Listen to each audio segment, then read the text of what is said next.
सिंह और मैं आप सभी का स्वागत करता हूं अपने YouTube चैनल एक्सीलेंट ट्यूटोरियल्स पे। हम जो लास्ट टाइम पढ़ रहे थे वो 12th क्लास की फिजिक्स पढ़ रहे थे और हमने लास्ट टाइम गोस थ्योरम पढ़ी थी और उसकी एक एप्लीकेशन भी कर ली थी। ठीक है, पर लास्ट टाइम कुछ आप लोगों की फीडबैक मुझे मिली और उसके अंदर क्या था, थोड़ा सा साउंड का डिस्टरबेंस आ रहा था। ठीक है, तो मैंने डिसाइड किया है कि आज हम गोस थ्योरम से ही स्टार्ट करेंगे। ठीक है, गोस थ्योरम और उसकी एक एप्लीकेशन करी थी लास्ट टाइम और इक्विपोटेंशियल सरफेस भी किया था हमने। तो आज मैं स्टार्टिंग से ही आपको गोस थ्योरम से कराऊंगा, जिससे कि वैसे मैं आप लोगों को एक चीज बता दूं, इसके अंदर ये जो गोस थ्योरम है 100% लगभग लगभग 99.99% एग्जाम के अंदर आती है। या तो डायरेक्ट आती है, या इसका प्रूफ आता है, या कोई ना कोई इसकी एप्लीकेशन आती है, या एप्लीकेशन बेस्ड कोई न्यूमेरिकल आता है, आता जरूर है। ठीक है ना, 99.999999% आप बेशक अगर हम बात करें न्यूमेरिकल, बोर्ड में भी आता है, जेई के एग्जाम के अंदर इसका न्यूमेरिकल आता है। अगर हम बात करें नीट के एग्जाम के अंदर इसका न्यूमेरिकल आता है। तो अगर आप लोग 12th क्लास पढ़ रहे हैं, 12th क्लास में हुए हैं, या फिर आपने अभी जस्ट 12th क्लास पास करी है और आप लोग आईआईटी के लिए, या हम बात करें नीट के लिए आप तैयारी कर रहे हैं, या एनडीए के लिए भी अगर आप तैयारी कर रहे हैं, तो अभी बिना किसी टाइम को वेस्ट किए हुए आप हमारे चैनल को सब्सक्राइब कर ले और नोटिफिकेशन बेल को प्रेस कर ले, जिससे कि आपको आगे आने वाली वीडियोस की नोटिफिकेशन मिलती रहे। ठीक है, तो आज जो हम पढ़ने वाले हैं, स्टार्ट करने वाले हैं, वो है गोस थ्योरम। ठीक है, आपको जो पढ़ाया जाएगा इसके अंदर जो इंक्लूड किया जाएगा, इसके अंदर बोर्ड, सीबीएसई बोर्ड, सारे स्टेट बोर्ड्स, आईसीएसई बोर्ड, सारे बोर्ड्स को इंक्लूड किया जाएगा। प्लस अगर हम बात करें साइंस ओलंपियाड्स, फिजिक्स ओलंपियाड की अगर हम बात करें, या हम बात करें केवीपीवाई के एग्जाम के उसकी, या हम बात करें जेई के एग्जाम की, जेई मेंस और जेई एडवांस्ड उसकी बात करें, या नीट की बात करें, या एनडीए के अंदर भी, तो आप जो चीजें आपको कराई जाएंगी वो आपको यूजफुल होंगी। तो अगर आप लोगों ने 12th क्लास की पीछे वाली वीडियोस नहीं देखी है तो जरूर से हमारे पहली वीडियो से आप उसको देखना चालू करें। अगर आप लोग फिजिक्स में अनकंफर्टेबल फील करते हैं किसी भी रीजन से, आपको पीछे की किसी भी वीडियो में कुछ भी समझ में नहीं आया, तो कमेंट सेक्शन के अंदर कमेंट जरूर करें। ये गारंटी है आप लोगों को फिजिक्स धीरे धीरे, देखो एक दिन में कुछ चेंज होता नहीं है, पर धीरे धीरे आप लोग भूल जाओगे कि फिजिक्स नाम का कोई पहाड़ था। ये पहाड़ आप लोगों ने अपने मन में बना रखा है बस। ठीक है, आप लोगों को फिजिक्स इजी लगना चालू हो जाएगा, वो बेशक बोर्ड का स्टूडेंट हो या किसी कंपटीशन की तैयारी कर रहा हो। या फिर मैं एक चीज और बता दूं, अगर कोई टीचर है जो कि फिजिक्स की तैयारी कर रहा है, अगर हम बोले कि अगर वो पीजीटी फिजिक्स का एग्जाम देना चाहता है, तो वो भी इस चीज को ध्यान में दे।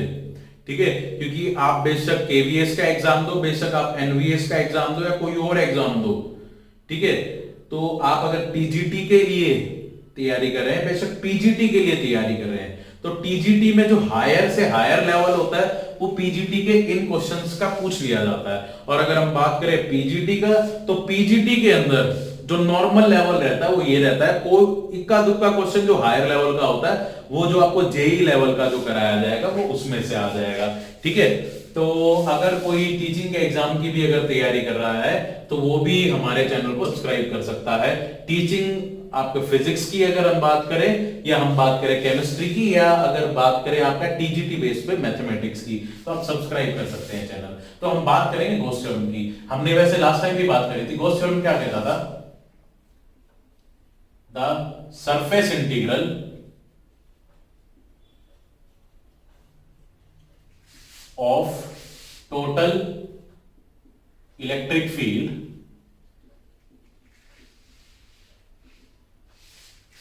over a closed surface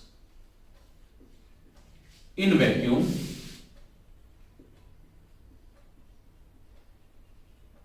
is equal to 1 by epsilon naught times the charge contained in it। ठीक है, क्या कहता है, the surface integral of total electric field over a close surface in vacuum is equal to 1 by epsilon naught times the charge contained. पहली बात तो मैं थोड़ा थोड़ा ये जल्दी कराऊंगा, ये गॉस थ्योरम इसका प्रूफ और पहली एप्लीकेशन, क्योंकि मैं पीछे करा चुका हूं, ठीक है। साउंड की क्वालिटी की वजह से थोड़ा इश्यू आया था, काफी सारे बच्चों ने देख भी लिया है उसको, पर फिर भी क्योंकि एक दो बच्चों को लगा था तो इसलिए मैं थोड़ा ये दोबारा भी ऐड कर रहा हूँ, कुछ बच्चों की रिक्वेस्ट आई थी तो इसलिए मैं इसको दोबारा ऐड कर रहा हूँ और तो थोड़ा जल्दी कराऊंगा, ठीक है। अगर किसी को फिर भी थोड़ा सा इशू हो तो आप पीछे वाली वीडियो के अंदर और डीपली आप जा सकते हैं। तो क्या कहता है भाई गॉस थ्योरम, गॉस थ्योरम कहते हैं सरफेस इंटीग्रल, ये निशान आया आपका सरफेस इंटीग्रल का, ठीक है। सरफेस इंटीग्रल किसका, इलेक्ट्रिक फील्ड का, हो गया इलेक्ट्रिक फील्ड का, किसके लिए, एक क्लोज्ड सरफेस के लिए, क्लोज्ड सरफेस के लिए आ गया आपका ds।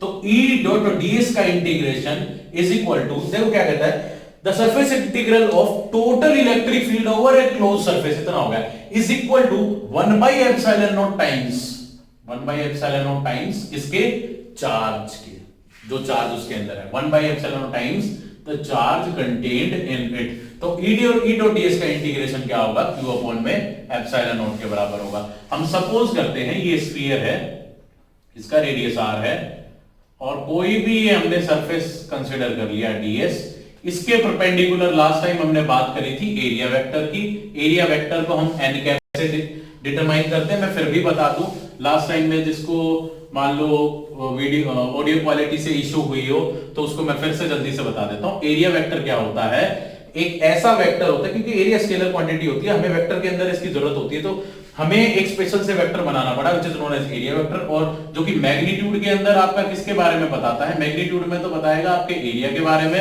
और अगर हम बात करें डायरेक्शन की, डायरेक्शन उसकी क्या होगी, perpendicular to surface, normal to the surface. तो आपका सरफेस ये है ds, इसके परपेंडिकुलर क्या है आपका n कैप, ये n कैप क्या है आपका, ये है आपका एरिया वेक्टर। यहां पे सपोज कर लेते हैं पॉजिटिव चार्ज था, पॉजिटिव चार्ज है तो इलेक्ट्रिक फील्ड की डायरेक्शन भी क्या होगी, बाहर की तरफ होगी, ठीक है। तो अगर हम बात करें इलेक्ट्रिक फील्ड और एरिया वेक्टर, इनका एंगल सेम है, मतलब इनकी डायरेक्शन सेम है, मतलब इनके बीच में एंगल कितना होगा, 0, ठीक है। अब हमें ये प्रूव करना है, हमें क्या करना है, टू प्रूव में, क्योंकि गॉस थ्योरम तो ये कहती है, ये प्रूव करके दिखाना है, इसका प्रूफ क्या होगा, ठीक है।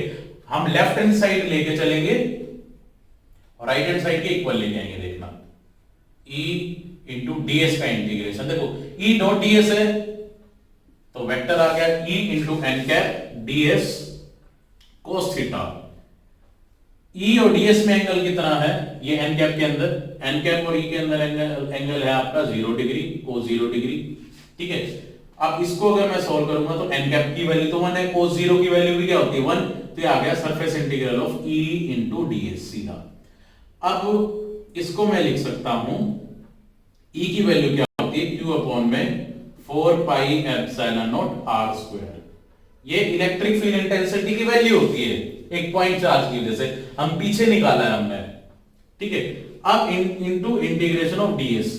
अब साहब पूरे स्फीयर का सरफेस एरिया का फॉर्मूला क्या होता है, 4 पाई r स्क्वायर, स्फीयर का सरफेस एरिया क्या होता है 4 पाई r स्क्वायर, तो Q अपॉन में 4 pi epsilon naught r square into में 4 पाई r स्क्वायर, 4 पाई से 4 पाई r स्क्वायर से r स्क्वायर गया, बचा Q अपॉन में एप्सिलॉन नॉट। अरे हम तो क्या लेके चले थे, हम तो LHS से चले थे, जो कि E डॉट ds का इंटीग्रेशन था, सरफेस इंटीग्रल, और प्रूफ हमने क्या कर दिया, Q अपॉन में एप्सिलॉन नॉट, ये आ गया हमारा, ये हमने प्रूव कर दिया, तो हेंस, ठीक है।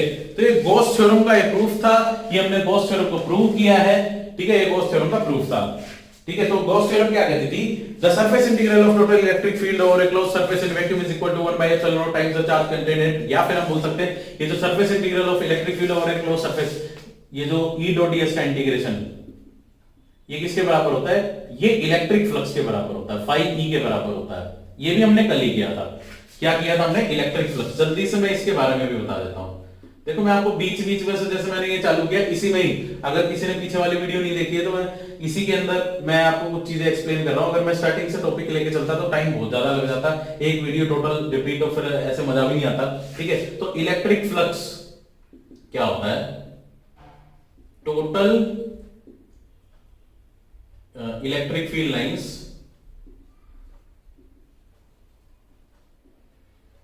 पासिंग थ्रू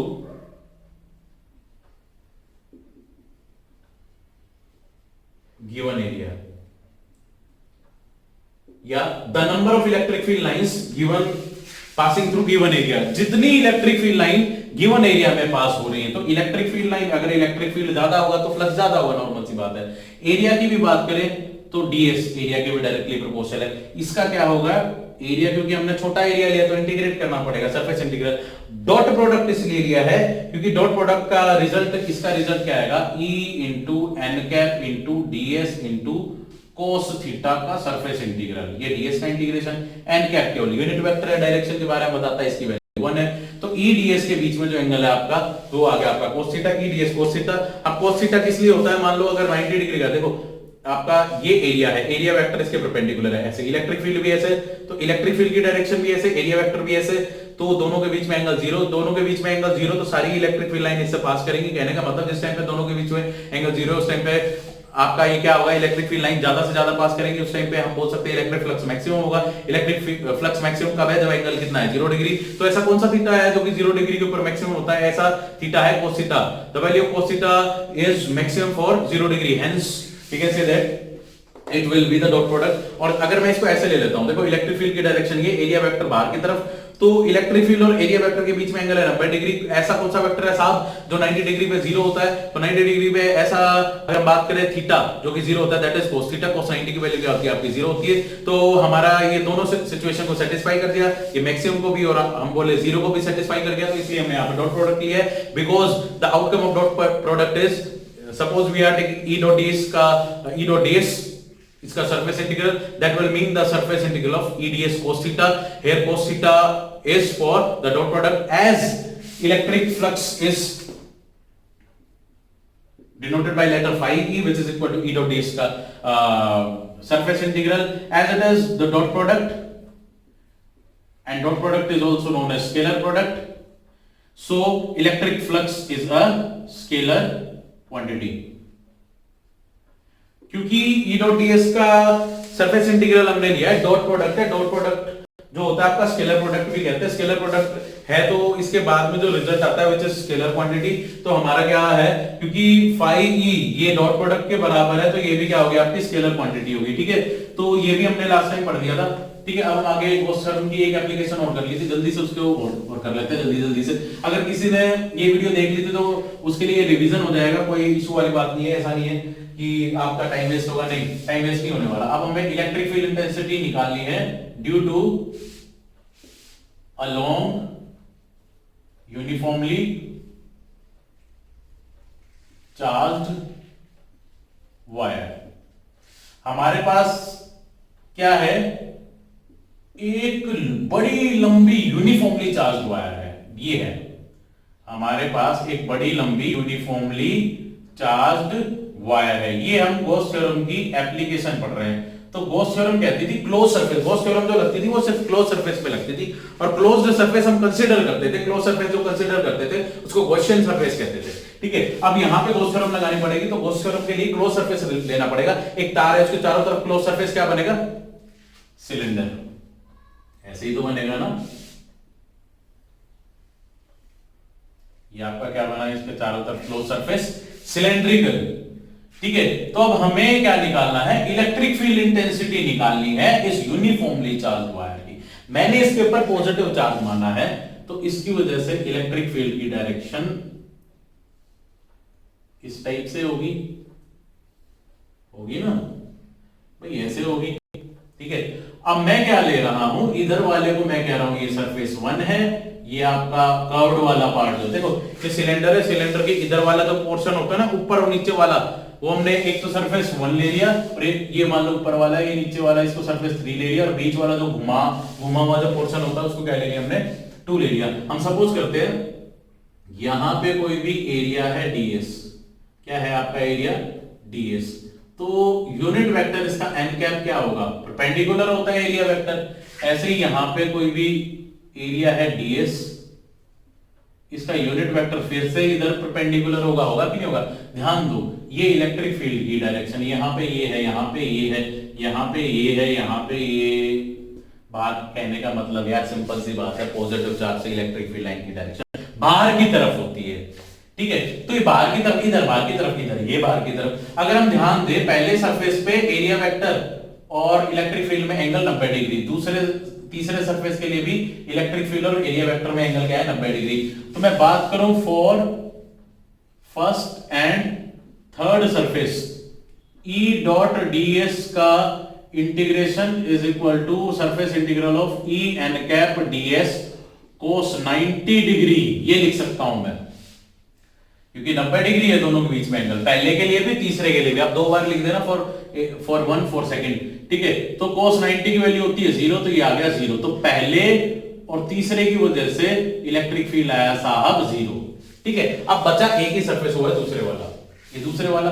अब मैं यहां पे एरिया वेक्टर कंसीडर करता हूं ds, इसका एरिया वेक्टर होगा ऐसे n कैप परपेंडिकुलर, होगा कि नहीं होगा। तो एरिया वेक्टर और इलेक्ट्रिक फील्ड दोनों एक ही डायरेक्शन में है। हम बात करें सेकंड सरफेस के लिए, सेकंड सरफेस के लिए हम लिख सकते हैं E डॉट ds का surface integral is equal to surface integral of E n cap ds। यहां पे cos 0 डिग्री होगी साहब, कितना डिग्री होगा cos 0, क्योंकि दोनों के बीच में एंगल सेम है।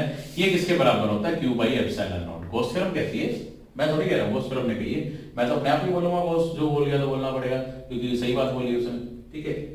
E n कैप हो गया 1, ds as it is, cos 0 की वैल्यू होगी 1, तो ये आ गया आपका q अपॉन में एप्सिलॉन नॉट, ठीक है। हमें निकालना क्या है, हमें निकालना है E, तो E into integration of ds is equal to q upon में एप्सिलॉन। अब एक और बात आती है, इसकी लेंथ थी L, मान लो इससे छोटी, थोड़ी सी छोटी होती, उस पर भी चार्ज सेम होता। मान लो कोई एक और वायर होती, वो इससे थोड़ी सी छोटी होती, चार्ज सेम होता, लेकिन उसका इलेक्ट्रिक फील्ड तो स्ट्रॉन्ग होता ना, होता कि नहीं होता। तो इलेक्ट्रिक फील्ड डिपेंड करेगी किसके ऊपर, लेंथ के ऊपर, ठीक है। तो इसीलिए चलो मैं पहले यहां पे फिर बाद में लिखूंगा अगले स्टेप में। तो E इंटू में ds का इंटीग्रेशन सरफेस एरिया क्या होगा, इसका कर्व्ड सरफेस एरिया लेंगे जो कि होता है 2 पाई r l, ये होगा q अपॉन में एप्सिलॉन नॉट के बराबर। तो E की वैल्यू यहां से क्या आएगी, q अपॉन में 2 पाई r l एप्सिलॉन नॉट, ये आ गया। अब अगर मैं बात करूं लेंथ छोटी होती तो इलेक्ट्रिक फील्ड स्ट्रॉन्ग होता, लेंथ के ऊपर डिपेंड कर रहा है, पर मेरे को जनरल फॉर्म के अंदर चाहिए। किस फॉर्म में चाहिए, जनरल फॉर्म के अंदर चाहिए। ये नहीं कि हर बार बार देखेंगे भाई 17 सेंटीमीटर का वायर है तो कितना 50 सेंटीमीटर का है, तो यार उसमें लेंथ में पागल हो लेंगे। इसलिए हमें लेंथ को यहां से हटाना पड़ेगा। लेंथ को हटाने के लिए हम लेंगे लैम्डा। लैम्डा क्या होती है आपकी, लीनियर चार्ज डेंसिटी, ठीक है, लीनियर चार्ज डेंसिटी। लैम्डा होता है q अपॉन में l, charge per unit length, ठीक है। और q किसके बराबर हो जाएगा, लैम्डा इंटू l। q किसके बराबर हो गया साहब, लैम्डा इंटू l। यहां पे q की वैल्यू सब्स्टिट्यूट कर दो, लैम्डा l अपॉन में 2 पाई r epsilon not into l। l को मैंने थोड़ा साइड रख दिया क्योंकि l से l काट दिया यहां पे।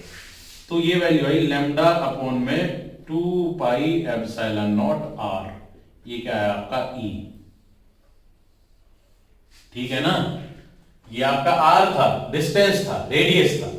अब ये R अगर और बढ़ जाता इतनी आगे, अगर हम कोई भी लेके चलते, क्या आपका सिलेंडर, मान लो हम थोड़ा दूर बना दिया हमने क्वेश्चन सरफेस, तो क्या फर्क पड़ता है। देखो यहां से क्या पता चल रहा है, E is inversely proportional to R। जितना R बढ़ेगा E उतना ही घटेगा। If wire is positively charge, मतलब Q अगर पॉजिटिव है तो लैम्डा भी पॉजिटिव होगा। मैं ये भी कह सकता था अगर लैम्डा पॉजिटिव है तो Q पॉजिटिव होगा, ये प्लस है तो ये प्लस होगा, लेंथ तो माइनस हो नहीं सकती। तो अगर ऐसा है तो इलेक्ट्रिक फील्ड की डायरेक्शन क्या होगी, ये होगी रेडियली आउटवर्ड्स, बाहर की तरफ। ये तो दिखाया ना पॉजिटिव चार्ज के लिए बाहर की तरफ। अगर ये मान लो माइनस निशान होता, मान लो ये ऐसे होती, यहां पे हम गोसर ये बनाते, तो इलेक्ट्रिक फील्ड की डायरेक्शन ऐसे होती, अंदर की तरफ ऐसे होती, ठीक है। तो अभी वो और कर लेते हैं। तो एक पॉइंट तो ये आ गया हमारा, ठीक है, दूसरे पॉइंट की बात करते हैं। If Q is negative then lambda is also negative. अगर Q नेगेटिव होता तो लैम्डा भी क्या होता आपका नेगेटिव, या लैम्डा नेगेटिव होता तो Q भी नेगेटिव होता। तो E की डायरेक्शन क्या होगी हमारी, रेडियली इनवर्ड्स। ये आपको बताया गया है। पॉजिटिव तो मैंने माना है, आप नेगेटिव भी मान सकते हो, पर आपको डायरेक्शन बतानी पड़ेगी। ये तो आगे वैल्यू आपकी यहां तक E is inversely proportional to R, ये तो आपने इलेक्ट्रिक फील्ड इंटेंसिटी निकाल ही दी है, ठीक है। पर बात ऐसी आती है यार, इसकी डायरेक्शन क्या होगी, डायरेक्शन भी तो निकालनी पड़ेगी ना। अगर देखो डायरेक्शन में ये नहीं है कि एक ही डायरेक्शन होगी, यहाँ पे मैं पॉजिटिव लेके चला हूं तो मैंने बता दिया अगर लैम्डा पॉजिटिव होगा तो Q भी पॉजिटिव होगा, और डायरेक्शन E की क्या होगी, बाहर की तरफ। और अगर मान लो ये मैं नेगेटिव ले लेता ना, Q नेगेटिव ले लेता तो लैम्डा भी नेगेटिव होता, या लैम्डा नेगेटिव होता तो Q भी नेगेटिव होता, और E की डायरेक्शन क्या होती, रेडियली इनवर्स। कल हमने इतना कर लिया था, ठीक है।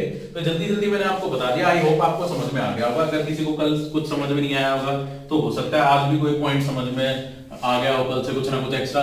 और रही बात, किसी ने कल भी देखी और कल भी समझ में आ गया था और आज भी अगर देखिए तो उसको कुछ ना कुछ आप ये मान लो कि जब बंदा पढ़ता है ना, जब आपने मेरी वीडियो देखी तो आपको हो सकता है कि भाई 80% समझ में आया, उसके बाद आपने खुद करने की कोशिश करी हो तो 5-10% और बढ़ गया हो, 85% हो गया हो, ठीक है। फिर आप रात को सोए तो फिर 2-4-5% आपने कुछ ना कुछ लूज भी करा होगा, ऐसा होता है। फिर आपने दोबारा देख लिया तो वो आपका 5-7% और एक्स्ट्रा हो गया होगा, 90% के आसपास हो गया होगा। तो अगर आपका ये रिवीजन हुआ है, किसी ने पहले भी वीडियो देखी थी तो उसको बेनिफिट जरूर हुआ होगा। अब की बात करते हैं electric field intensity due to या on inside and outside a spherical shell. देखो यार ये चीज ध्यान रखो, मैं जो E यूज कर रहा हूं ना, खाली E लिख रहा हूं। E का मतलब है इलेक्ट्रिक फील्ड इंटेंसिटी। अब मैं आपको टॉपिक का नाम बताऊं कि इतने बड़े बड़े टॉपिक का नाम हो गया तो यार आप ऐसे घबरा जाओगे, ठीक है।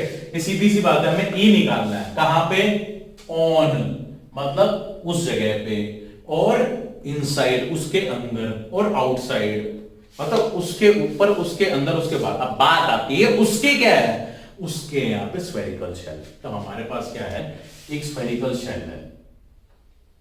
ये हमारी क्या, एक स्फेरिकल शेल। ये है हमारी एक स्फेरिकल शेल। शेल क्या होती है, जो अंदर से खोखली हो। कोस्को की बॉल देखी है आपने, कोस्को की बॉल जब हम खेलते हैं ना, कई बार फट जाती है तो अंदर हम क्या देखते हैं यार, वो तो अंदर से खोखली है, ठीक है। वो क्या आपकी स्फेरिकल शेल है। एक होता है शॉर्ट पुट का गोला। शॉर्ट पुट का गोला लोहे का बना होता है, पूरा अंदर तक इतना भारी होता है, ठीक है। उसको कहते हैं सॉलिड स्फीयर। वो क्या होता है, सॉलिड स्फीयर। और जो अंदर से खोखला होता है वो होता है स्फेरिकल शेल। हम ये भी टॉपिक निकालेंगे, अगला सॉलिड स्फीयर की बात करेंगे, ठीक है। ध्यान दो, स्फेरिकल शेल का रेडियस है कैपिटल आर। ध्यान देना, इसका रेडियस है कैपिटल आर। कोई भी पॉइंट मैंने ये लिया P, इस P पॉइंट पे मेरे को क्या निकालनी है, इलेक्ट्रिक फील्ड इंटेंसिटी निकालनी है।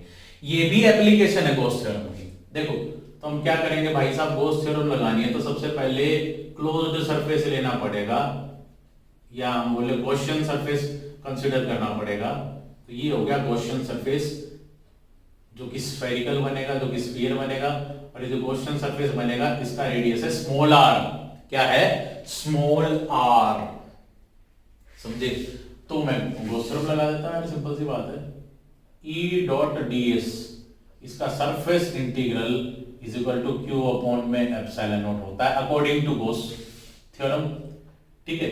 या मैं बोलूं E into N cap into ds into cos 0 degree is equal to Q upon में एप्सिलॉन नॉट। ये होता है, पीछे हम लिख ही रहे थे, यहाँ पे और बना दो है। अब बात आती है, ये आप पूछ सकते हो, मैं अब बना रहा हूं। हमने ये क्या ले लिया, आपका ds मान लिया, इसको ds मान लिया, ये आपका एरिया वेक्टर ऐसे आ गया।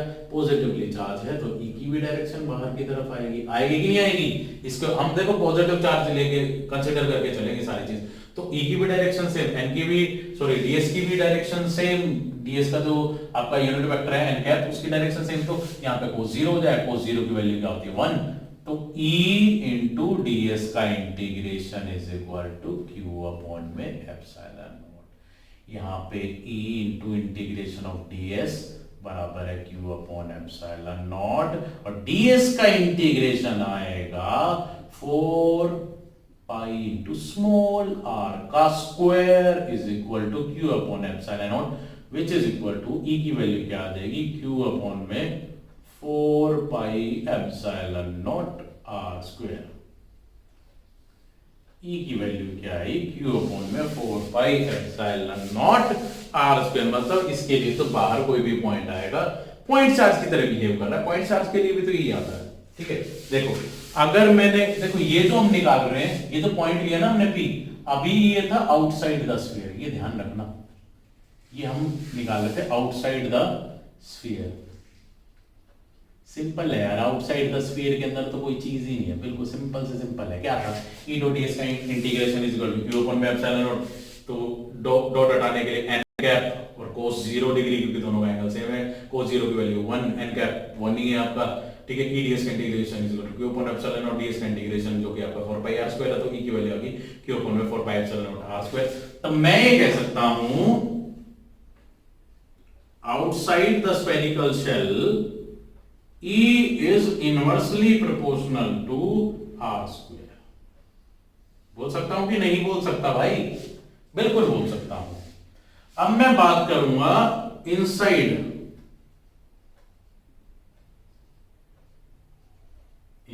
The spherical shell। देखो पॉइंट के ऊपर बात करना ज्यादा बेनिफिशियल रहता है। मैंने मान लो कोई भी बात आपको कहा दी, 20 दिन पहले कहा दी, आपको याद रहे ना रहे, ठीक है, आप पॉइंट पे बात करते हैं।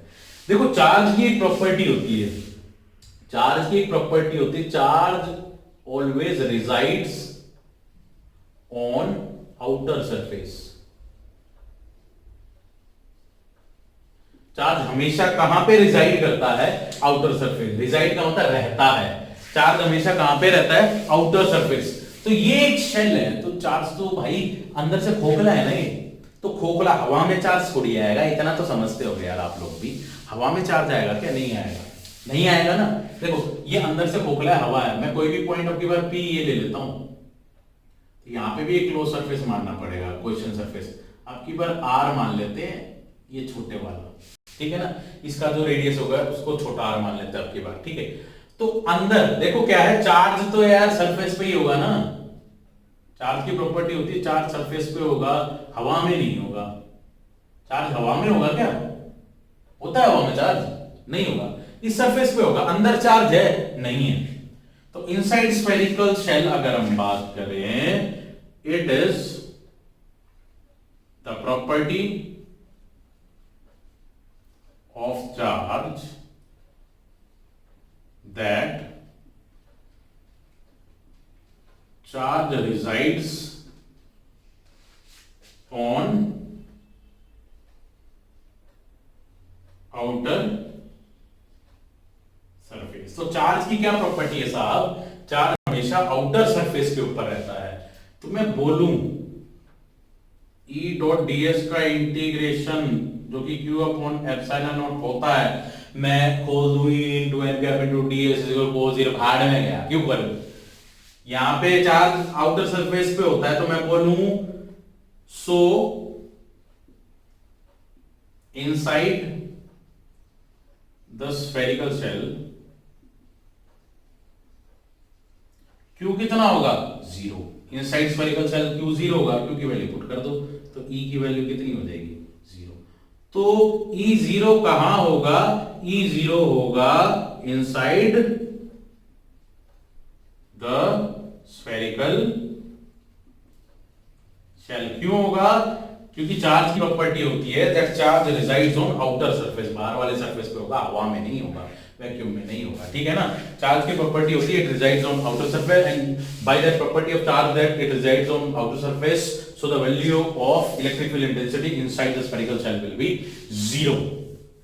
ठीक है, हमें काम करना था ऑन इनसाइड आउटसाइड, हमने इनसाइड भी कर लिया, अभी हमने आउटसाइड भी कर लिया, ऑन रह गया है। अब हम बात करें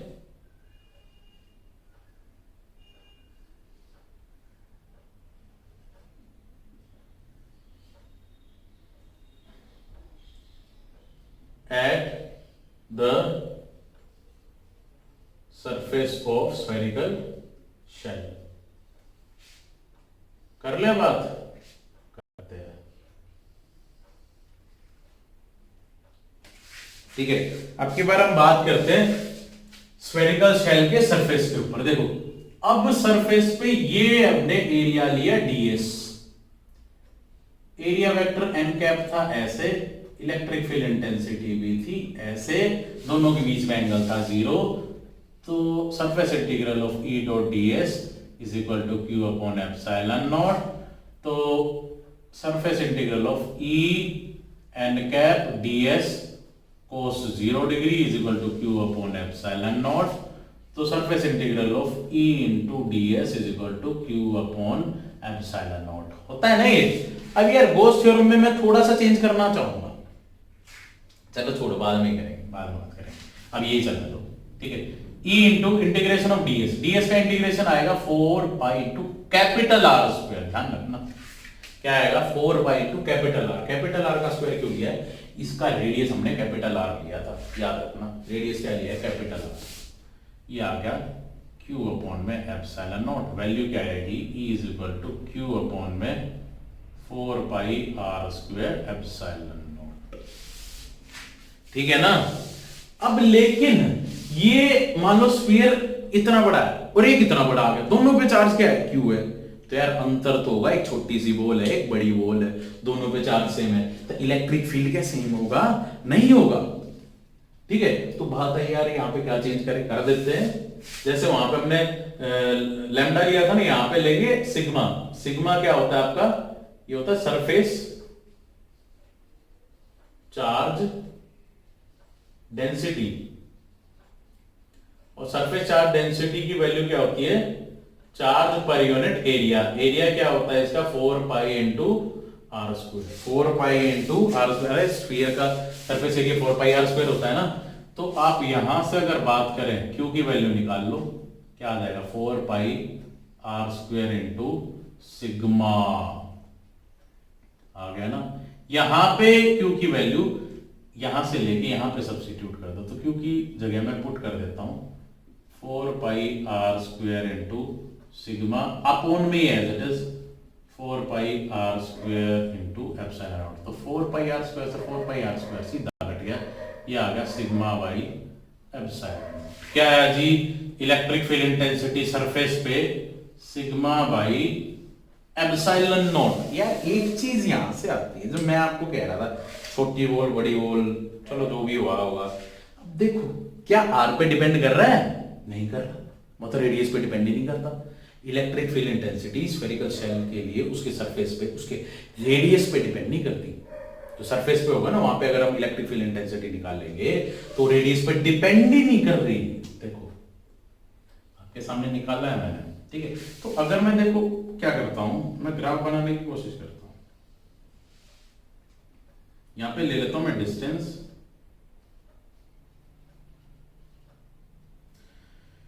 यहां पे 0 है, और इस साइड ले लेता हूं मैं इलेक्ट्रिक फील्ड इंटेंसिटी।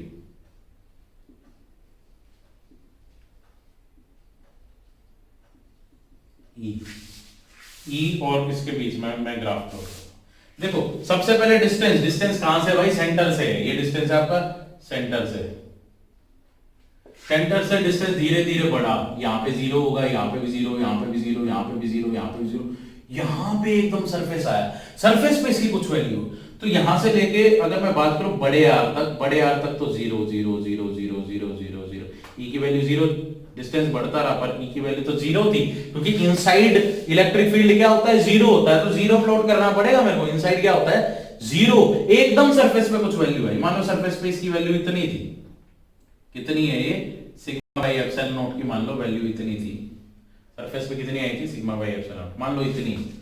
फिर इससे देखो यहाँ पे 0 करते ही सिग्मा बाई एप्सिलॉन फिर एकदम फिर बाहर आ गया। बाहर के लिए तो इनवर्सली प्रोपोर्शनल था आर स्क्वायर के, E is inversely proportional to R square. ये डिस्टेंस स्मॉल आर हम प्लॉट कर रहे थे, तो जब तक आपका इसका बोले तो स्फीयर खुद आ गया उससे अंदर था, जब तक अंदर था तब तक 0 है। कहीं पे आते ही ये पॉइंट हमने मान लिया, मान लो सिग्मा बाई एप्सिलॉन नॉट की वैल्यू इतनी होगी, ये आपका सिग्मा बाई एप्सिलॉन नॉट होगा, मान लिया हमने, ठीक है। इससे बाहर आता है is inversely proportional to R square, और inversely proportional to R square का ग्राफ होता है ये। इस रीजन में क्या है, is inversely proportional to R square, और इस रीजन में क्या है, इस पॉइंट पे is equal to sigma by epsilon naught, और इस रीजन में इज इक्वल टू क्या था, 0, ठीक है ना। इस रीजन में क्या था, E इक्वल टू 0। तो फिर ध्यान दो, एक स्फेरिकल शेल के ऊपर, अंदर, बाहर, अंदर तो 0 है क्योंकि चार्ज अंदर होता ही नहीं है, it is the property of a charge that it resides on outer surface, तो अंदर चार्ज 0, तो इसलिए E 0 अंदर का तो सिंपल सा याद हो जाएगा। बाहर की बात करें तो E डॉट ds का integration is equal to q upon epsilon naught, तो इसको हम बोल देंगे E ds is equal to q upon epsilon naught, तो ds का integration 4 pi r square, 4 pi r square नीचे चला गया तो E inversely proportional to r square, तो बाहर के लिए is inversely proportional to r square, और inversely proportional to r square का ग्राफ होता है ये, तो बाहर वाला ग्राफ तो हो गया ये, और अंदर वाला ग्राफ हो गया ये 0 है क्योंकि अंदर तो 0 है। अब बात आती है सरफेस पे, सरफेस के लिए E डॉट ds का integration is equal to q upon epsilon naught, E n cap ds cos 0 is equal to q upon epsilon naught, तो E ds का integration is equal to q upon epsilon naught, ds का integration आएगा 4 pi into capital R का square, ये आ गया q upon में epsilon naught. इतना तो यार ये और ये तो सेम है ना, इतना तो ये सेम है, ध्यान दो, इतना यहां तक सेम है, ठीक है। बस यहाँ पे बड़ा R आ गया, यहाँ पे छोटा R था। अब हमने अंतर क्या किया, हमने चेंज क्या किया, यहाँ पे जो चार्ज है हमने यहाँ पे सिग्मा लिया, सिग्मा होता है चार्ज पर यूनिट एरिया, ये होता है surface charge density, charge upon में एरिया, एरिया क्या होता है 4 पाई r स्क्वायर होता है इसका स्फीयर का, तो Q क्या हो जाएगा 4 pi r square into sigma, Q की जगह 4 pi r square into sigma put कर दिया, 4 पाई r स्क्वायर से 4 पाई r स्क्वायर कैंसिल, आपकी इलेक्ट्रिक फील्ड इंटेंसिटी कितनी आ गई सिग्मा बाई एप्सिलॉन नॉट, और ये जो electric field intensity I sigma by epsilon naught, ये क्या आई एट द सरफेस, ये आपके चार्ज स्फेरिकल शेल जो है इसके कहां पे आई, सरफेस पे। तो आप लोग स्क्रीनशॉट ले सकते हैं, फिर वही पुरानी बातें मैं बार बार बोलता रहता हूं, पर मैं फिर भी बोलता रहूंगा क्योंकि आपके जहां पे फायदे की बात होगी मैं वहां पे रुकूंगा नहीं।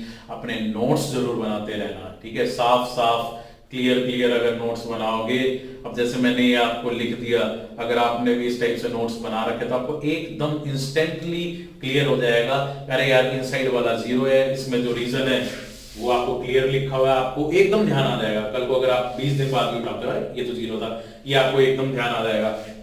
फिर आपको ये ध्यान आया, फिर आपको अगर नोट्स बनाते तो लेक्चर ध्यान में आ जाए, फिर आपको पता चल जाएगा अरे यार ये भी ऐसे ही स्टार्ट करते थे, ऐसे एक तो रिजल्ट तो सेम आता था, बस यहाँ पे छोटा था यहाँ पे बड़ा था, फिर आपको ध्यान आएगा बस अंतर एक ही था, इसमें वहां पे सरफेस चार्ज डेंसिटी लेनी पड़ेगी हमें, क्यों, क्योंकि इसमें तो सरफेस एरिया है केवल, वॉल्यूम तो हो नहीं सकता क्यों, क्योंकि अंदर से खोखला है, तो यहाँ पे सरफेस एरिया है, तो सरफेस चार्ज डेंसिटी लेनी पड़ेगी, क्यू को हमें 4 pi r square sigma put करना पड़ेगा, 4 पाई r स्क्वायर से 4 पाई r स्क्वायर कटेगा, फिर आपको ग्राफ ध्यान रहेगा यार, स्टार्टिंग में ऐसे था, फिर अचानक से कोई वैल्यू थी सिग्मा बाय एप्सिलॉन नॉट, और बाहर inversely proportional to r square का, बाहर का तो ग्राफ ही होता है, अंदर 0 वाला ये था, तो बस ये हो गया, बस जोड़ दिया, ठीक है। तो ये हमारा क्या था, electric field intensity on inside and outside the spherical shell. Rub कर देता हूं, पानी भी नहीं है, प्यास लग रही है काफी, चलो कोई नहीं, आपको कराते हैं अभी तो डॉक्टर, पिएंगे पानी भी, पानी के बिना भी जीवन अधूरा है भाई। आप लोग पढ़ तो रहे हो ना घर पे, नोट्स वगैरह तो बना रहे होगे और टाइम पास कर रहे होगे घर पे, ठीक है, अपने घर पे पढ़ा करो, टाइम पास किया करो, अपने घर वालों से बात किया करो। नॉर्मली तो आप लोग स्कूल में चले जाते हो, ट्यूशंस पे आ जाते हो, एकेडमीज में आ जाते हो, ठीक है, अपने घर वालों से बात करते नहीं, अभी आपके घर वाले भी फ्री हैं, आप भी फ्री हो, तो अपने घर वालों से बात किया करो, घर वालों को बड़ा अच्छा लगता है जब बच्चे बात करते हैं, उन्हीं ने आप लोगों को पैदा किया, वो आप लोगों के लिए इतना सब कुछ करते हैं, और आप लोग ही अगर उनसे बात नहीं करते, कई बार हम लोग क्या करते हैं, ऐट के बात करने में क्या है एकदम गुस्से में बात करते हैं, ऐसे नहीं करना, आराम से प्यार से बात करो, थोड़ी देर सुबह बात कर ली, थोड़ी देर शाम को बात कर ली, बीच में भी मौका मिले थोड़ी थोड़ी बात कर ली और हाथ पैर दबा दिए पेरेंट्स के, दादा दादी अगर किसी के इतना लकी है अगर कोई, तो उनके भी दादा दादी नाना नानी के हाथ पैर दबा दिए उनके थोड़े बहुत देर, तो बहुत ज़्यादा आशीर्वाद मिलता है। और मानोगे नहीं मानोगे, ये जो मेहनत से ज़्यादा काम अगर कोई चीज़ करती है तो आपके अच्छे काम और आशीर्वाद आपको पता भी नहीं चलेगा किस टाइम पे ये आपको फ्रूटफुल होगी, किस टाइम पे बेनिफिशियल होगी। तो आई होप आप घर वालों को परेशान तो करते नहीं होगे। ठीक है, आगे बढ़ते हैं हम। अब हम निकालेंगे electric field intensity on inside and outside the solid sphere. ध्यान देना, पहले था स्फेरिकल शेल, मतलब अंदर से खोखला था। अब की बार है सॉलिड स्फीयर, मतलब अंदर से सॉलिड है, ठोस है।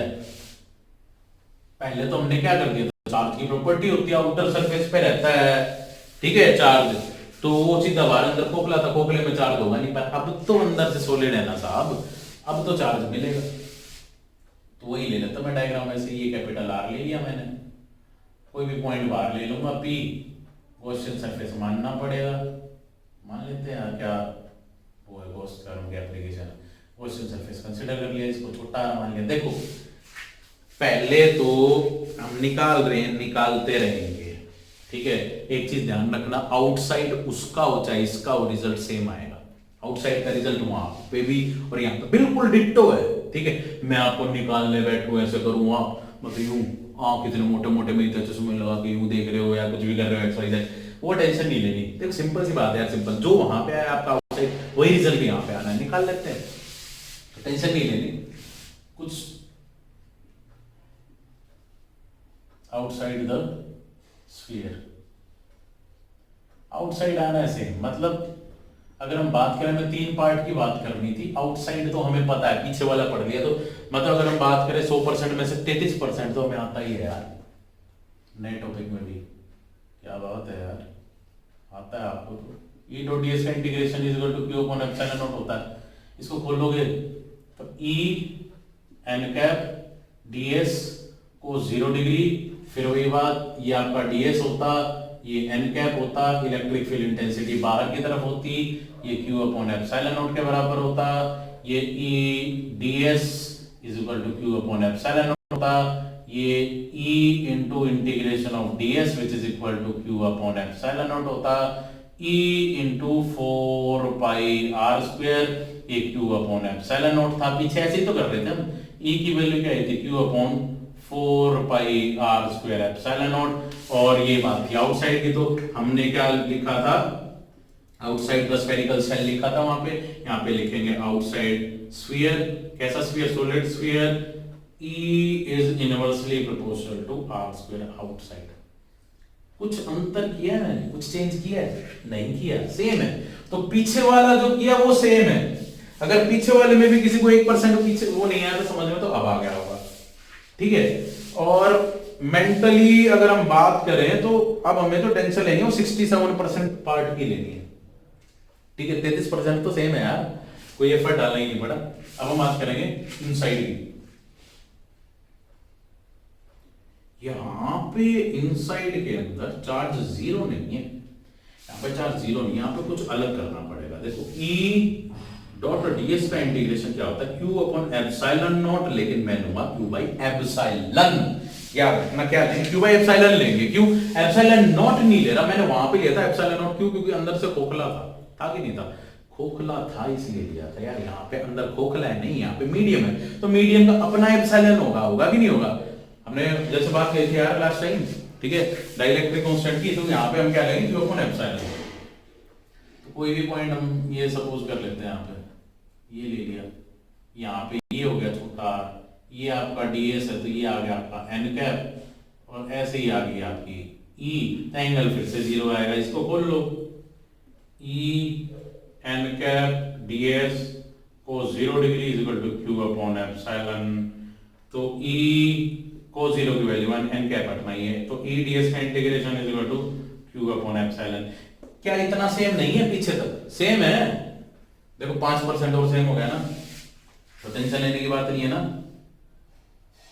तो काफी सारी चीज सेम सेम सेम सेम होती जा रही है।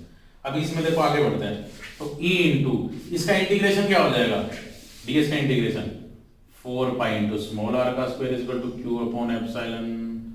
तो E is equal to Q upon 4 pi R square epsilon. अरे सेम ही तो है, ये और ये में अंतर क्या है, बस एप्सिलॉन नोट का अंतर है।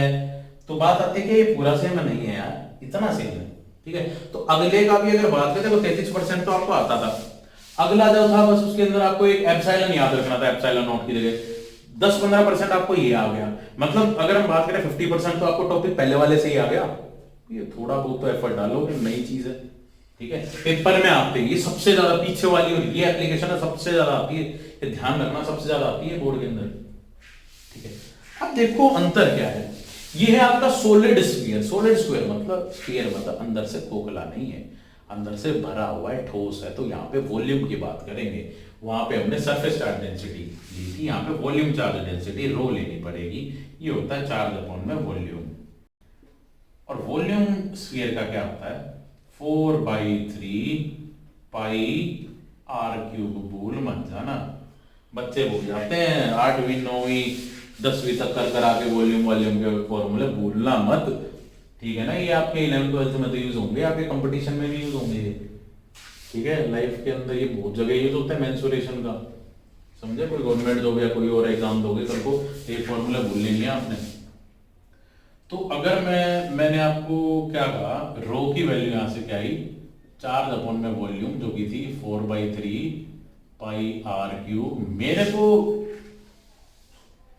इसके अंदर चार्ज की वैल्यू पुट करनी है, चार्ज निकाल लो, यहां से चार्ज की वैल्यू निकाल लो। क्यू क्या आ जाएगा, देखो 4/3 पाई आर क्यूब ऊपर चला जाएगा, 4/3 pi R cube into rho, ये आ गई क्यू की वैल्यू। अब ये जो इक्वेशन थी, मैं इसको इक्वेशन 1 मान लो एक बार, पुटिंग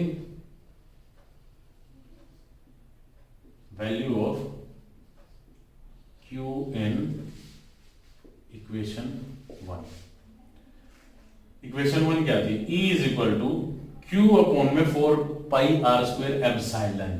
क्यू की जगह क्या पुट कर देंगे, 4/3 पाई आर क्यूब रो, ये तो आ गया क्यू अपॉन में 4 पाई आर स्क्वायर एप्सिलॉन। तो 4/3 था, 4/3 को ऐसे लिख दिया हमने, ऊपर पाई था, ऊपर आर क्यूब था, ऊपर रो था। अब ये दूसरा यहाँ पे तीसरा बटा 4 पाई आर स्क्वायर एप्सिलॉन, ऐसे आर स्क्वायर से 2 पावर जाएंगी, खाली आर बचेगा। 4 पाई से 4 पाई, 4 पाई से 4 पाई, 4 पाई लेटने वाली नहीं, लेटने वाली सोचो, लेटने का मन करता है कि वो 4 पाई का नाम लेते सोने का मन करता है। पूरी वीडियो देखना, समझे। तो यहाँ पे बचा क्या है, आर और रो। ई की वैल्यू ऊपर क्या बचा जी, आर और रो, नीचे क्या बचा 3 और एप्सिलॉन। आर रो अपॉन में 3 एप्सिलॉन, यही तो बचा ना साहब, यही बचा। तो अब अगर आप ध्यान दो, E is directly proportional to R। E क्या है, R के डायरेक्टली प्रोपोर्शनल है। तो अंदर की बात करें, ये पॉइंट भी अंदर है, ये पॉइंट भी अंदर है, ये पॉइंट भी अंदर है, ये पॉइंट भी अंदर है, ये पॉइंट भी अंदर है। अबे इसका जो सरफेस वाला पॉइंट है वो भी तो इसके अंदर ही है कि नहीं है। यहाँ पे सरफेस पे निकालने की बात ही नहीं है, सरफेस तक E क्या है आपका, डायरेक्टली प्रोपोर्शनल है किसके, R के। तो अगर मैं पीछे वाले की तरह ग्राफ बनाऊं, देखो फिर ध्यान दे लो, फिर से बता देता हूं मैं। पीछे वाला इतना पार्ट तो आ गया था उस साइड, इन साइड में E डॉट ds का integration is equal to 2 upon epsilon लेना पड़ेगा, एप्सिलॉन नॉट नहीं लेंगे, n कैप ds को 0 हो जाएगा, E ds is equal to 2 upon epsilon. तो ds का इंटीग्रेशन 4 पाई r स्क्वायर होता है, 4 पाई r स्क्वायर नीचे आ गया। अब बात आती है क्योंकि ये सॉलिड स्पीड है तो यहाँ पे वॉल्यूम होगा, तो हमें वॉल्यूम चार्ज डेंसिटी देनी पड़ेगी, रो। रो होती है चार्ज अपॉन में वॉल्यूम, चार्ज अपॉन वॉल्यूम क्या होता है 4/3 पाई r क्यूब। तो 4/3 पाई r क्यूब इससे मल्टीप्लाई हो जाएगा, तो 4/3 पाई r क्यूब इनटू रो क्या आ जाएगा, q के बराबर। q की वैल्यू है 4/3 pi r cube into rho. इस इक्वेशन के अंदर q की जगह 4/3 pi r cube rho put कर देंगे, नीचे 4 pi r square epsilon as it is. तो 4/3 pi r cube rho put कर दिया, नीचे 4 पाई r स्क्वायर एप्सिलॉन। यार काट पीट दो यार, 4 पाई से 4 पाई कट रहा है, r स्क्वायर से r की 2 पावर कट जाएगी, ऊपर बचेगा r रो, नीचे बचेगा 3 एप्सिलॉन। तो यहां से मैं क्या कह सकता हूं, E is directly proportional to r। तो अंदर अगर मैं बात करूं, यहां पे हमने r ले रखा है जो कि आपका क्या है, डिस्टेंस और यहाँ पे क्या आपकी इलेक्ट्रिक फील्ड इंटेंसिटी, तो स्टार्टिंग में डायरेक्टली प्रोपोर्शनल है, मतलब ये तो अरे डायरेक्टली प्रोपोर्शनल है किसी पॉइंट तक, यहां तक, कहां तक, कैपिटल आर तक ही तो होगा, ये मैंने यहां तक ले लिया कैपिटल आर, ये पॉइंट था आपका कैपिटल आर।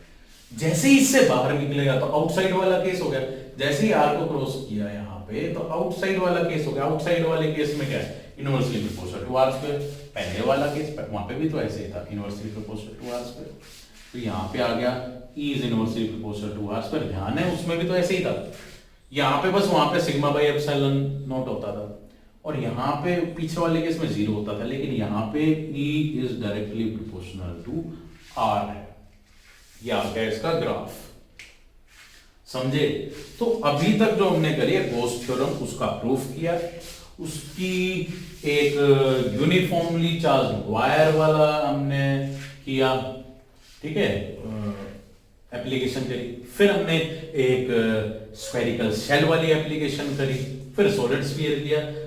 अब स्फेरिकल शेल में जो हमने आउटसाइड लिया, यहाँ पे आउटसाइड सेम है, यहाँ पे इनसाइड के अंदर बात करते हुए हमने Q अपन एप्सिलॉन लिया, क्योंकि अंदर अब खोखला नहीं है, अंदर अब दूसरा मीडियम है, तो हमें लेना पड़ा Q अपन में एप्सिलॉन। इतना रिजल्ट तो सेम आया, बस यहाँ पे हमने Q को वॉल्यूम चार्ज डेंसिटी रो की टर्म्स में पुट कर दिया, वहां पे हमने Q को सिग्मा की टर्म्स में पुट किया था। Q क्या होता था, अगर हम बात करें सिग्मा क्या होता था, Q अपॉन में 4 पाई आर स्क्वायर होता था, यहाँ पे रो क्या होता है, Q upon 4/3 pi R cube. तो ये वैल्यू सब्स्टिट्यूट करिए, वहां पे E इनसाइड 0 होता था, यहाँ पे डायरेक्टली प्रोपोर्शनल टू आर, यहाँ पे ग्राफ ऐसे है। और वहां की बात करें तो वहां पे जो आपका जो ग्राफ था वो इस टाइप से था, बाहर वाला तो सेम है देखो, बस अंदर वाला यहाँ पे डायरेक्टली प्रोपोर्शनल हो गया ऐसा, ठीक है। ये अंतर है इनके अंदर, ठीक है। तो अभी कंप्लीट तो नहीं हुई एप्लीकेशन, बची हुई है, ठीक है। एप्लीकेशन बची हुई है आपकी, शीट वाली एप्लीकेशन बची हुई है, ठीक है। आज तो हम आगे नहीं पढ़ेंगे, आज तो शीट वाली एप्लीकेशन नहीं करेंगे, शीट वाली एप्लीकेशन करेंगे कल, ठीक है। और कल न्यूमेरिकल और करेंगे, ठीक है, कल न्यूमेरिकल और करेंगे। और ये जैसे ही आपका ये न्यूमेरिकल इसके ऊपर देखो, मैं जो न्यूमेरिकल कराऊंगा वो आता है पेपर में, वैसा आता है। आपको न्यूमेरिकल करवाने वाले देश भर के मिलेंगे, ठीक है। आपको इतने सारे ढेर सारे न्यूमेरिकल करा देंगे, आपको पीएचडी भी कराने वाले मिल जाएंगे, ठीक है। अभी आपको जो पीएचडी करा दे, ठीक है, इतने सारे उठा के देश भर के करा दिए हम, ये करा दिया होगा, मैं नहीं कराऊंगा, पहले बता रहा हूं। मैं आपको वो कराऊंगा जो इंपॉर्टेंट है, मैं वो कराऊंगा जो आता है, ठीक है। मैं आपको मिसगाइड नहीं कराऊंगा, या मैं आपको पीएचडी नहीं कराऊंगा, मैं आपको अभी 12th कराऊंगा, इसमें जो जेई के हिसाब से इंपॉर्टेंट है, जो एनडीए के हिसाब से इंपॉर्टेंट है, जो नीट के एग्जाम के हिसाब से इंपॉर्टेंट है, या फिर आप जो मेरे हिसाब से करते रहेंगे और आप केवीपी का एग्जाम देंगे, देखना आपको बेनिफिट होगा ही होगा, ठीक है ना। तो अभी तक किया है हमने इतना, और जैसे ही आपकी खत्म हो जाएगी गॉस थ्योरम और उसकी एप्लीकेशन खत्म हो जाएगी, वैसे ही बिल्कुल वेरी नेक्स्ट डे एक वीडियो लेके आऊंगा जिसके अंदर डाउट्स होंगी आपकी, वो डाउट होंगी, प्लस वो वीडियो आप मिस कर ही नहीं सकते। एक तो गॉस थ्योरम वाली वीडियो जो कल भी आएगी वो भी मिस नहीं कर सकते, आज जो देखा ये और कल आएगी वो मिस नहीं कर सकते, और उससे अगली तो वैसे ही मिस नहीं कर सकते, क्योंकि उसके अंदर हम बात करेंगे कैसे हम 70 आउट ऑफ 70 स्कोर कर सकते हैं फिजिक्स के। क्या वो इम्पॉसिबल है? नहीं, बिल्कुल इम्पॉसिबल नहीं है। क्या बहुत मुश्किल है? नहीं। क्या इजी है? बिल्कुल भी नहीं, इजी बिल्कुल भी नहीं है। तो क्या करना पड़ेगा? हार्डवर्क करना पड़ेगा? नहीं, स्मार्ट वर्क करना पड़ेगा, ठीक है ना। हार्डवर्क और स्मार्ट वर्क में थोड़ा सा डेफिनेशन होता है। हार्डवर्क तो मजदूर करता है, ठीक है, मजदूर इतना हार्डवर्क करता है, हम नहीं कर सकते, मैं भी नहीं कर सकता, आप भी नहीं कर सकते, ठीक है, आपके पेरेंट्स भी नहीं कर सकते, ठीक है। आपके पेरेंट्स इतना कमाते हैं जितना मजदूर नहीं कमा पाते, ठीक है ना। तो हम स्मार्ट वर्क करेंगे, ठीक है। आई होप आपको आज ये जो हमने किया है वो समझ में आया होगा और आपको फिजिक्स करने में मजा आ रहा होगा। और मैं एक और चीज रिक्वेस्ट करता हूं, जो भी बच्चा ये वीडियो देख रहा है, हर बंदा कमेंट करे, मैं लास्ट में बोल रहा हूं, हर बंदा कमेंट करे कि हाँ मैंने वीडियो देख ली सर, ठीक है। या जो भी आप लास्ट में कमेंट करो, जिससे मेरे को पता चल जाए कौन कौन बंदा ये वीडियो देख रहा है, ठीक है। तो मैं आपका फिजिक्स में स्कोर करने की वो वीडियो भी लेके आऊंगा, और उसके बाद में मैं आपके लिए कुछ क्वेश्चंस लेके आऊंगा जो मैं आपको दूंगा, ठीक है, वो असाइनमेंट के तौर पे, वो आप लोगों को सबको सोल्व करने होंगे और आपको मेरे को भेजने होंगे व्हाट्सएप के ऊपर। ठीक है, तो आई होप आपको ये आज का काम समझ में आया होगा, आपको मजा भी आया होगा काम करने में, वीडियो इंटरेस्टिंग लगी होगी, कुछ ना कुछ आपने आज नया सीखा होगा। और अगर आपको अच्छी लगी वीडियो तो इस वीडियो को लाइक करना, इस वीडियो को शेयर करना, चैनल को सब्सक्राइब करना और बंदों से भी सब्सक्राइब कराना। अगर आपके पास 2 आईडी है तो 2 से सब्सक्राइब कर लेना। ये मैं सिर्फ इसलिए बोल रहा हूँ कि मेरे को कोई ऐसा नहीं कि मेरे को कोई फायदा होगा, मेरे को कोई पैसे चाहिए, बस मेरे को क्या चाहिए, एक बार 1000 सब्सक्राइबर क्रॉस हो जाए जिससे लाइव वीडियो बन सके। लाइव वीडियो में जो मैं अभी जो बोल रहा हूँ, अभी मैं आपके फीडबैक नहीं ले पा रहा, अगर किसी को कोई चीज समझ में मान लो इस पॉइंट पे नहीं आती, बच्चा मेरे को एकदम टोक देता, सर मेरे को दोबारा समझा दो, मैं यहीं पे करा देता, मेरे को दोबारा से एक नई वीडियो नहीं लानी पड़ती, या 4 दिन बाद लाई जा रही है, 2 दिन बाद, इतने बच्चा भी सफर नहीं करता, आपको साइड बाय साइड वो चीज क्लियर होती जाती है। ठीक है, तो आई होप आप इस वीडियो को लाइक और शेयर करोगे। थैंक यू सो मच, कल मिलते हैं आगे, कल क्वेश्चन को कंप्लीट करते हैं। Bye bye, have a good day.